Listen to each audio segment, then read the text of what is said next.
Halo guys, balik lagi sama gua Lucky ID. Ya, seperti biasa sebelum mulai videonya, buat kalian yang sudah dukung channel ini selama ini, terima kasih banyak. Buat kalian juga yang belum subscribe, silahkan di subscribe karena subscribe itu gratis, tidak bayar. Dan jangan lupa juga nyalakan lonceng notifikasi agar tidak ketinggalan update video dari channel ini. Terima kasih dan selamat menonton. Oke, kita bacain novel Martial Black chapter 4660. Lanjutan dari kemarin. Di sini diceritakan di pulau kecil di tengah danau, setelah Qin Feng menderita kerugian, dia tahu bahwa ada kesenjangan kekuatan antara dia dan Yang Kai. Tetapi yang paling mengejutkannya adalah jarak antara mereka berdua adalah sangat jauh. Terakhir kali dia dipaksa mundur adalah karena dia ceroboh, tapi sekarang dalam pertempuran hidup dan mati ini dia masih bukan tandingan dalam satu pukulan. Qin Feng tidak bisa menahan perasaan kulit kepalanya mati rasa. Master Order ke-6 seperti itu tidak pernah terdengar. Master Istana sedang keluar untuk urusan bisnis dan barisan pertahanan Istana Permata tidak dapat menghentikan kemajuan orang ini. Sekarang siapa yang bisa menjadi lawannya? Dia tidak membenci Yang Kai karena begitu kejam. Dia hanya membenci dirinya sendiri karena gagal menyelesaikan tugas yang diberikan kepadanya oleh kepala istana. Saat darah memercik, Yang Kai mengayunkan Qin Feng dari tombaknya secara bersamaan, mengaktifkan teknik rahasianya untuk menyerang dalam semesta kecil Qin Feng, menyebabkan dia merasa pusing. Alam semesta kecilnya bergetar hebat, tidak dapat pulih dari keterkejutan. Di dalam Istana Permata, beberapa sosok lagi terbang keluar. Di antara mereka adalah orang-orang yang telah mengirim sumber daya kultivasi Yang Kai selama ini, serta beberapa kultivator Orde ke-5 dan ke-6 yang belum pernah dia dapat sebelumnya. Beberapa hari mereka sudah bergegas untuk menyelidiki situasi setelah memperhatikan getaran di Istana Permata, tetapi mereka masih selangkah terlambat ketika mereka melihat bahu Qin Feng berlumuran darah.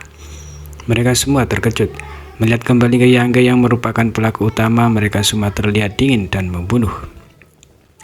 Kamu bukan lawannya, jangan mempermalukan dirimu sendiri, Qin Feng berteriak saat dia berjuang. Di Istana Permata ini selain Kia Linglang, dia adalah yang terkuat, bahkan dia telah dikalahkan oleh tombak Yang Kai. Jika bukan karena Yang Kai tidak memiliki niat untuk membunuh, dia pasti sudah mati di tempat.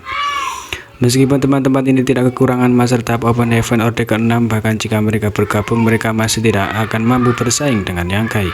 Kata-kata Qin Feng sangat efektif, dan meskipun beberapa orang yang bergegas keluar sangat marah dan bahkan agak bersemangat untuk mencoba, mereka masih menahan amarah mereka dan tidak menunjukkan niat untuk menyerang. Salah satu wanita bahkan berjalan melewati Yang Kai dan membantu Qin Feng berdiri.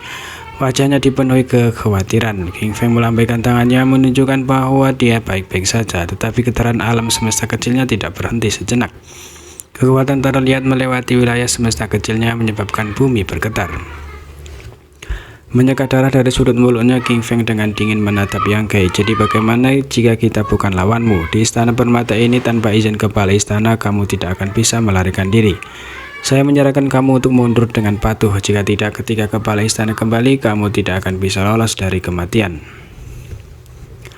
Yang Kai mencibir, lari? Kenapa harus lari? Hal yang tersisa dari kematian Open Heaven tingkat tinggi dan pintunya disegel. Jika Yang Kai bertekad untuk melarikan diri, dia mungkin memiliki kesempatan dengan kemahirannya dalam hukum ruang angkasa. Selama dia pergi ke pintu, dia akan memiliki kesempatan untuk membukanya dengan paksa. Pada saat itu gunung akan tinggi dan sungai akan sangat luas, tetapi bahkan jika Kia Linglang adalah Master Orde ke-7, dia mungkin tidak dapat melakukan apapun padanya. Namun dia tidak berniat melarikan diri dari awal dan telah menunggu 10 tahun untuk Kia Linglang pergi. Secara alami dia ingin memainkan pertandingan besar. Ekspresi Qin Feng tiba-tiba berubah saat dia menatap tangan Yang Kai. Apa yang kamu lakukan? Pada saat ini Yang Kai memegang batu giok di tangan kanannya dan dengan lembut membelainya. Adapun batu giok ini adalah sesuatu yang telah diberikan Kia Linglang kepada Qin Feng sebelum dia pergi. Itu juga batu giok yang mengendalikan Istana Permata. Dia bahkan tidak menyadari ketika Yang Kai mengambil batu giok itu. Jelas karena universe kecilnya telah terguncang dan merasa tidak nyaman. Menyadari niat Yang Kai, keringat dingin Qin Feng menetes ke wajahnya. Yang Kai telah memaksa masuk ke Istana Permata dan dia telah menolak permintaan kepala istana. Jika dia memperbaiki Istana Permata, bahkan jika dia mati 10.000 kali, dia tidak akan bisa lepas dari tanggung jawab. Cukup mudah untuk disempurnakan.